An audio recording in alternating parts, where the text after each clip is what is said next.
Hi friends, welcome to Krish kitchen. இன்றைக்கி நம்மளோட சேனலில் முறுக்கு எப்படி செய்கிறதுன்னு தான் பார்க்க போகிறோம். பாசிப்பருப்பு கலந்து முறுக்கு செய்ய போகிறோம். வாங்க எப்படி செய்கிறதுன்னு பார்க்கலாம். அதுக்கு ஃபஸ்ட்டு நான் அடுப்பில் ஒரு பேன் வச்சுருக்கேன். அதில் 3/4 டம்ளர் அளவுக்கு பாசிப்பருப்பை நல்லா வறுத்து எடுத்துக்க போகிறேன். அதோட பச்சை ஸ்மெல் போகிற வரைக்கும் நீங்கள் வறுத்துக்கிட்டாலே போதும். ரொம்ப வறுத்துட்டிங்கன்னா கருகிடும். அப்புறம் முறுக்கு நமக்கு கருப்பு கலரில் வந்துடும். பச்சை ஸ்மெல் போனதுக்கப்புறமா இதை நல்லா ஆற வச்சுட்டு பவுட்ரு பண்ணி எடுத்து வச்சுக்கலாம்.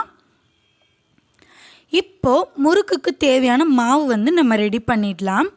அதுக்கு நான் இப்போ முறுக்கு நம்ம பாசிப்பருப்பு வறுத்து எடுத்து வச்சேன் இல்லையா, அந்த மாவு 3/4 டம்ளர் எடுத்திருக்கேன். 3/4 டம்ளர் மாவுக்கு 2 டம்ளர் அளவுக்கு பச்சரிசி மாவு. ஸோ ப்ரொப்போர்ஷன் பார்த்திங்கன்னா 2 டம்ளர் பச்சரிசி மாவு, 3/4 டம்ளர் பாசிப்பயிறு மாவு. பாசிப்பருப்பை வறுத்து மிக்சியில் அரைச்சி அதை சளிச்சு அதுக்கப்புறமா சேர்த்துக்கோங்க. குருணையாக இருக்க வேண்டாம். இப்போது மாவுக்கு தேவையான அளவு உப்பு நம்ம சேர்த்துக்கலாம்.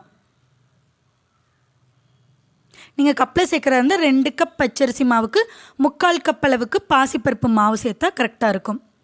இப்போது இதுக்கு 1 ஸ்பூன் அளவுக்கு கருப்பு எள்ளு சேர்த்துக்கிறேன். கருப்பு எள்ளு சேர்த்திங்கன்னா டேஸ்ட் ரொம்ப நல்லாயிருக்கும். 1 ஸ்பூன் அளவுக்கு வெண்ணெய் சேர்த்துக்கிறேன். வெண்ணெய் எதுக்காக சேர்க்குறேன்னு பார்த்தீங்கன்னா, வெண்ணெய் சேர்த்து முறுக்கு மாவு பிசையும் போது முறுக்கு மாவு பிழியும் போது உங்களுக்கு சாஃப்டாக வரும். அட் த சேம் டைம் முறுக்கும் நல்ல மொறுன்னு கிறிஸ்பியாக கிடைக்கும். இப்போ பாருங்கள், மாவு நல்லா பிசைஞ்சு வச்சாச்சு. கொஞ்சம் கொஞ்சமாக தண்ணி தெளித்து மாவு இந்த கன்சிஸ்டன்சியில் பிசைஞ்சு வச்சுக்கலாம்.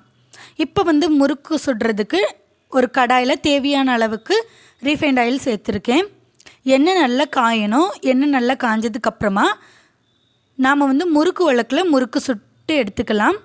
நான் இந்த மாதிரி முறுக்கு விளக்கு எடுத்திருக்கேன். இதில் 4 ஹோல் இருக்கும் பார்த்தீங்களா, அந்த இது தான் நான் போடுறேன், அந்த பிளேட்டு.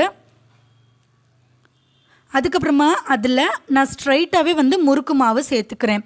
ஏன்னா நான் வெண்ணெய் சேர்த்து முறுக்கு மாவு பிசைஞ்சிருக்கிறதுனால ஸ்ட்ரைட்டாக சேர்த்துக்கிறேன். அப்படி இல்லைன்னா நீங்கள் என்ன பண்ணால் சுற்றி ஓரங்களில் நெய் அப்ளை பண்ணிவிட்டு அதுக்கப்புறமா முறுக்கு மாவு சேர்த்துக்கணும். சேர்த்துட்டு இந்த மாதிரி ஒரு சின்ன பிளேட்டில் முறுக்கு பிழிஞ்சு எடுத்துட்டு அதுக்கப்புறமா கரண்டி வச்சு ஃப்ளிப் பண்ணி நீங்கள் முறுக்கு போட்டிங்கன்னா ஒட்டாமல் வரும். நான் அதுக்காக தான் வெண்ணெய் சேர்த்து முறுக்கு மாவு பிசைஞ்சிருக்கேன். ஸோ நீங்கள் அந்த மாதிரி செய்யும்போது முறுக்கு மாவுமே பிசு பிசுன்னு இல்லாமல் ஒட்டாமல் நமக்கு நல்லா கிறிஸ்பியாகவும் கிடைக்கும்.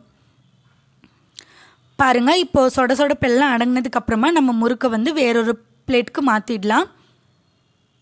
நம்மளோட சேனலில் தீபாவளி ரெசிபிஸ் அப்படின்னு ஒரு பிளேலிஸ்ட் இருக்குது. அதோட லிங்க் டிஸ்கிரிப்ஷன் பாக்ஸில் கொடுக்குறேன், போய் மறக்காமல் செக் பண்ணுங்கள். நிறைய ரெசிபிஸ் போஸ்ட் பண்ணியிருக்கேன். இப்போ பாருங்கள், முறுக்கு எவ்வளோ சூப்பராக வந்திருக்கு அப்படின்னு. இது வேறு ஒரு அச்சில் நான் போட்டேன்.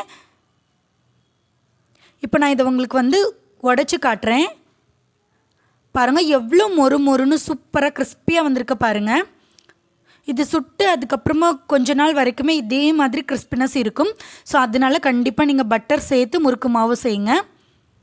கண்டிப்பாக இந்த ரெசிபி உங்கள் வீட்டில் ட்ரை பண்ணி பாருங்கள். நாளைக்கு தீபாவளிக்கு இதை கண்டிப்பாக உங்கள் வீட்டில் ட்ரை பண்ணுவாங்க. தேங்க்யூ.